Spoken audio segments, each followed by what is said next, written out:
আমরা আজ খাবার দিতে বেরিয়েছিলাম। তো খাবার দিতে বেরিয়ে আমাদের সঙ্গে আজকে যা হয়েছে তা বলে বোঝাবার নয় বন্ধুরা।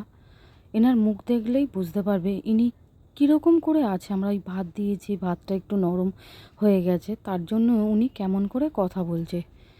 তো আমাদের ওখানে খুব খারাপ লাগলো। আমরা 4 জন মিলে কত ভোরবেলা উঠে রান্না করি, সবার দায়িত্ব নিয়ে আমরা রান্না করি, নিজেদের সংসার সামলিয়ে, ছোট ছোট আমাদের বাচ্চা আছে, এই সামলিয়ে আমরা কিছু অসহায় মানুষদের একটু পাশে দাঁড়ানোর চেষ্টা করছি এইভাবে।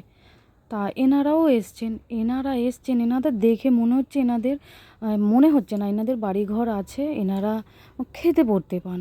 তো আমরা বেরিয়েছি যেসব অসহায় একদম বয়স্ক মানুষ আছে, যাদের ঠিকানা নেই থাকার, আর খাওয়াও তাদের ঠিকঠাক হয় না, আমরা তাদেরকে দেব বলেছি।